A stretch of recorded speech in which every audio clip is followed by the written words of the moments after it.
अल्हम्दुलिल्लाह रब्बिल आलमीन सलातु वस्सलामु अला रसूलिहि अशरफिल अंबिया वल मुरसलीन व खातमुन नबिय्यीन मुहम्मदुर रसूलुल्लाह ஸல்லல்லாஹு அலைஹி வஸல்லம்.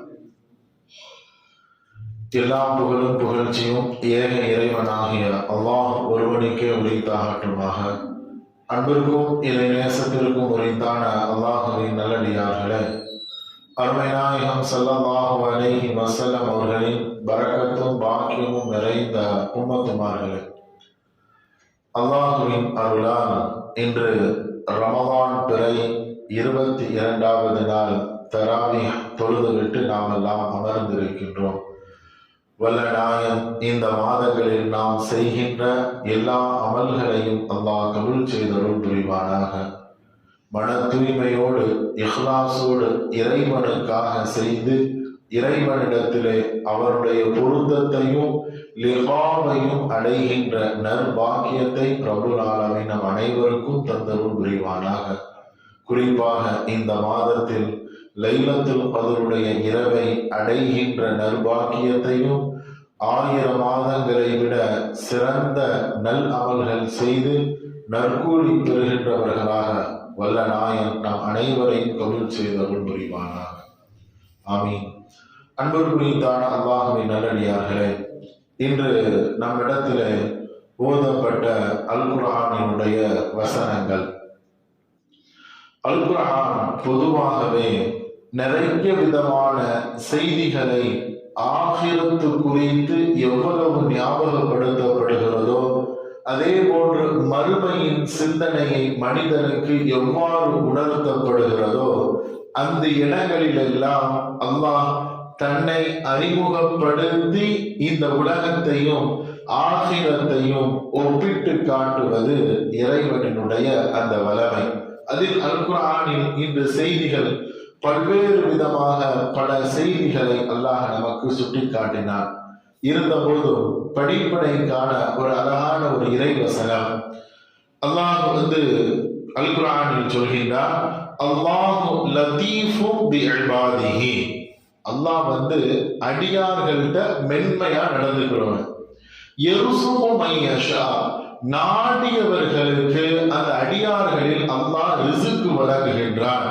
வஹுவல் கவியுல் அஸீஸ், அவன் சக்தி வாய்ந்தவன், அவன் தீட்சண்ய ஞானம் உடையவன் அப்படின்னு இந்த வசனத்தை முடித்து விட்டு அல்லாஹ் ஜல்ல ஷானஹு வ தஆலா அடியார்களுக்கு ஒரு செய்தி சொல்கின்றான். அல்லாமா இப்னு அப்பாஸ் ரலியல்லாஹு அன்ஹு இந்த வசனத்தையும் அடுத்த வசனத்தையும் சேர்த்தால் போல் சில விஷயங்களை நமக்கு சுட்டி காட்டுகின்றார்கள். அடுத்து அல்லாஹ் சொல்றான், மன்கான யுரீது ஹர்ஸல் ஆகிரதி நஸீது லஹு ஃபீ ஹர்ஸி. யார் ஆகிரத்திற்காக விவசாயம் செய்கின்றாரோ அவருக்கு நாம் அதை அதிகப்படுத்தி கொடுப்போம். அது செய்வதற்கான வாய்ப்புகளையும் அதிகப்படுத்தி கொடுப்போம். அடுத்த லைன்ல அல்லாஹ் சொல்வார், வமன் கான யுரீது ஹர்ஸத் துன்யா நுதிஹி மின்ஹா. யார் இந்த உலகத்திற்காக விவசாயம் செய்கின்றாரோ நுதிஹி மின்ஹா, அவருக்கும் அது கொடுக்கப்பட்டு விடும். ஆனா வமா லஹு ஃபில் ஆகிரதி மின் நஸீப், ஆனா அவருக்கு என்ன கிடையாது, ஆகிரத்துல எந்த ஒரு நசீபுமே கிடையாது. இந்த வசனம் அப்படியே இருக்கின்றது. நீங்க வேணா குர்ஆனை எடுத்து பாருங்க. நம்ம இதற்கு தர்ஜுமாவை பார்த்தால் எந்த ஒரு தஃப்சீரும் இல்ல, டிரான்ஸ்லேட்ல அப்படியே நமக்கு சொல்றோம், வமா லஹு ஃபில் ஆகிரதி மின் நஸீப். இந்த மனிதருக்கு ஆகிரத்திலே எந்த ஒரு நசீபும் கிடையாது என்று அல்லாஹ் சுட்டி காட்டுகின்றார். அல்லாமா இப்னு அப்பாஸ் ரலியல்லாஹு அன்ஹு இந்த 2 வசனங்களுக்கும் நமக்கு சொல்லி தருவார்கள். அல்லாஹ் அடியார்களின் மீது அளவு கடந்த இரக்கம் உடையவனாக இருக்கின்றார். நாடியவர்களுக்கு இந்த உலகத்துல நாடிய விதமான ரிஸ்க் அளிச்சிடறான். அவர்கள் எதை நாடுகின்றார்களோ அதை அல்லாஹ் கொடுத்து விடுகின்றான். ஆனால் அடியார்களில் அறிவாளிகள், புத்திசாலிகள் யார் என்றால் ஸல்லல்லாஹு அலைஹி வஸல்லம் அவர்கள் சொன்னது போன்று ஆகிரத்திற்காக யாருடைய அமல் செயல்பாடுகள் உலகத்தில் இருக்கின்றதோ அவர்தான் உலகத்தில் வெற்றியாளர்.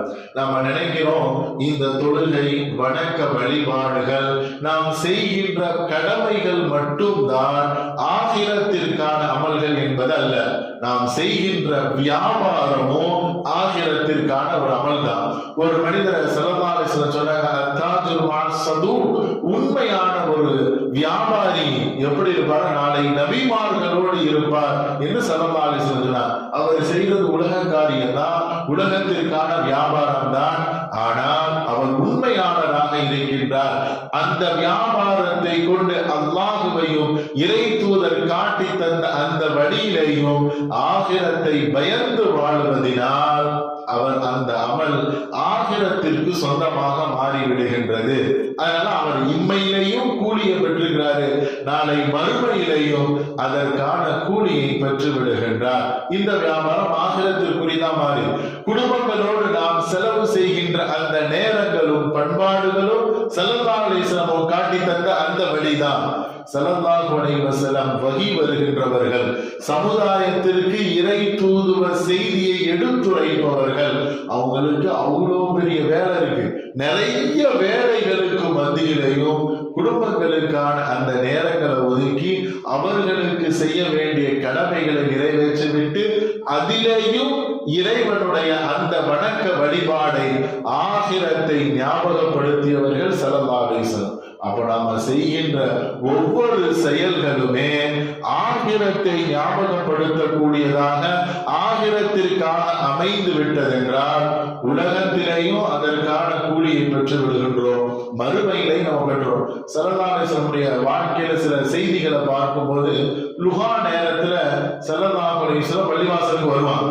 நிறைய பேர் உட்கார்ந்து தொழுதுட்டு இருப்பாங்க, ஏதாவது வணக்க வழிபாடு செஞ்சுட்டு இருப்போம். ஸல்லல்லாஹு அலைஹி வஸல்லம் சொல்லுவாங்க, எப்பா இது வணங்குறதுக்கான நேரம் இல்லை, கடை தெருவுக்கு சென்று அல்லாஹ்வுடைய ஃபதுலை தேடுங்கள், நீங்கள் உழைத்து உங்களுக்கான ஃபதுலை தேடிக் கொள்ளுங்கள். ஸல்லல்லாஹு அலைஹி வஸல்லம் விரட்டி விட்டதாக நம்ம ஹதீஸ்ல பார்க்கும்போது பெருமக்கள் சொல்லி தருவார்கள், நம்முடைய தேவைகளை நாம் நிறைவேற்றிக் கொள்ள வேண்டும், உலகத்தில் தேடி செல்ல வேண்டும். ஆனால் அந்த பொருட்கள் எல்லாம் இறைவழியில் செலவு செய்வதற்கும் இறைவனை ஞாபகப்படுத்துவதற்கும் இறை தூதர் காட்டி தந்த வழியிலேயும் அது அமைந்தால் இந்த உலகம் ஆகிரத்தினுடைய விளைச்சல் நிலமாக மாறிவிடும் என்பதிலே எந்த ஒரு சந்தேகம் இல்லை. அதனால்தான் அல்லாஹ் அழகாக சொல்கிறார், யுரீது ஹர்தல் ஆகிரத்தி, ஆகிரத்தின் விளைச்சல் நிலத்தை யார் நாடுகிறாரோ நஸிது லஹு ஃபீ ஹர்சி, அவருடைய அந்த விவசாயத்தில் அவர் அதிகத்தை நாம் அவருக்கு கொடுத்து விடுகின்றோம். வமன்கான யுரீது ஹர்தத் துன்யா, உலகத்தை தான் அவர் நாடினார்னா நுஉதிஹி மின்ஹா, உலகத்தை கொடுக்கப்படுவார். மா லஹு, அவருக்கு கிடையாது, ஃபில் ஆகிரத்தி மின் நஸீப், ஆகிரத்தில் எதுவும் கிடையாது. எனவே அன்புக்குரியதான் அல்லாஹ்வின் நல்லடியார்களே, இந்த இறை வசனங்களை எல்லாம் நாம் கடக்கும் பொழுது நம்முடைய மனதில் ஒரு உறுதியான ஒரு நீயத்து பெற வேண்டும். செய்கின்ற ஒவ்வொரு அமலும் ஆகிரத்தினுடைய சிந்தனையில் ஆகிரத்தை ஞாபகப்படுத்தக்கூடியதாக இறைவன் காட்டி தந்த அந்த மன தூய்மையும் இறையச்சமும் நம்முடைய மனதில் இருந்தால் அந்த அமல்